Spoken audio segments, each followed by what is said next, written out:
Saudi ప్రమాదానికి వేగమే కారణమా? సౌదీలో స్పీడ్ రూల్స్ చాలా సీరియస్‌గా ఉంటాయి. సౌదీలో బస్సు వేగం గంటకు 100 కిలోమీటర్లు మాత్రమే. భారీ వాహనాల స్పీడ్ లిమిట్ 80 కిలోమీటర్లు. ప్రతి హైవేలో సాహే స్పీడ్ కెమెరాలుంటాయి. స్పీడ్ లిమిట్ దాటితే భారీగా ఫైన్లు కూడా విధిస్తూ ఉంటుంది అక్కడ ప్రభుత్వం. సౌదీలో స్పీడ్ లిమిట్ రూల్స్ పాటించాల్సిందే అని కూడా చెప్తూ ఉన్నాయి అక్కడ చట్టాలు. సౌదీ అరేబియాలో జరిగిన ఘోర రోడ్డు ప్రమాదంలో కేవలం హైదరాబాదీలో 45 మంది సజీవ దహనం అవటం అందరినీ కలిచివేసింది. ఉమ్రా యాత్ర కోసం వెళ్లిన మనవాళ్లు తిరిగి రాని లోకాలకు వెళ్లిపోయారు. మక్కా నుంచి మదీనా వెళ్తూ ఉండగా ఈ దారుణం జరిగింది. బస్సులో ఉన్న 46 మందిలో 45 మంది సజీవ దహనమయ్యారు. కేవలం ఒక్కరు మాత్రమే ప్రాణాలతో బయటపడ్డారు. అసలు ఈ ప్రమాదం ఎలా జరిగింది? ఆ సమయంలో వాహనాల వేగం ఎంతుంది అనేది అందరిని వేధిస్తున్న ప్రశ్న. అయితే ఈ ప్రమాదం బస్ అండ్ ఆయిల్ ట్యాంకర్ ఢీకొనడం వల్లే జరిగిందని అధికారికంగా ప్రకటన వచ్చినప్పటికీ కూడా ప్రమాద సమయంలో వాటి వేగాలు ఎంత ఉన్నాయనేది ఇంకా బయటకు రాలేదు ఇప్పటి వరకు కూడా.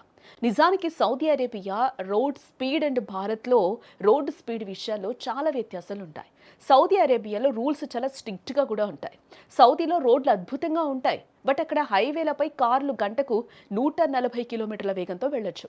కానీ బస్సులు ట్యాంకర్ల విషయంలో మాత్రం రూల్స్ వేరు. సౌదీ ట్రాఫిక్ నిబంధనల ప్రకారం మనం చూస్తే హైవేలపై బస్సులు గరిష్టంగా గంటకు 100 కిలోమీటర్ల వేగంతో మాత్రమే వెళ్ళాలి.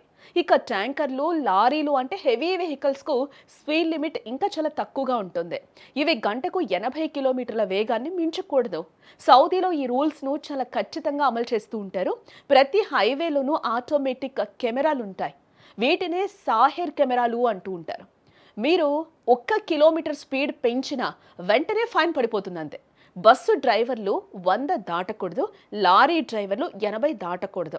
ఏ విషయంలో అక్కడ రాజీ ఉండనే ఉండదు. అందుకే అక్కడ యాక్సిడెంట్లు చాలా తక్కువగా జరుగుతూ ఉంటాయని కూడా చెప్తూ ఉన్నారు. నిన్న సౌదీ అరేబియాలో జరిగిన ప్రమాదంలో మనం చూస్తే 2 వాహనాలు ఎంత వేగంలో ఉన్నాయో ఇంకా ఇప్పటివరకు అసలు బయటకు రాలేదు. మరికొన్ని రోజుల్లో ప్రమాద సమయంలో 2 వాహనాలు ఎంత వేగంలో ఉన్నాయో బయటకు వచ్చే అవకాశం ఉంది. మొత్తానికైతే ప్రమాద సమయంలో ఆయిల్ ట్యాంకర్ అండ్ బస్సును బలంగా ఢీకొన్నాయి. ఆ ధాటికి బస్సు ఒక్కసారిగా అదుపు తప్పిపోయింది. క్షణాల్లోనే మంటలు చెలరేగాయి. ఆయిల్ ట్యాంకర్ కావడంతో మంటలు ఒక్కసారిగా ఉవ్వెత్తున ఎగసిపడ్డాయి. బస్సు మొత్తం కూడా మంటల్లో చిక్కుకుంది. గాఢ నిద్రలో ఉన్న ప్రయాణికులకు కనీసం ఏం జరుగుతుందో తెలిసే అవకాశం కూడా లేనేలేదు. నిద్రలోనే మృత్యువు వాళ్లను కబలించిందని చెప్పుకోవచ్చు. బస్సు కిటికీలు పగలగొట్టుకుని బయటకొచ్చే టైం కూడా లేకపోయింది. డ్రైవర్ పక్కన కూర్చున్న ఒక్క వ్యక్తి మాత్రమే కిటికీల నుంచి దూకి గాయాలతో ప్రాణాలు దక్కించుకున్నాడు. మిగిలిన 45 మంది మంటల్లో కాలిపోయారు. మృతదేహాలు గుర్తుపట్టలేనంతగా మారిపోయాయి.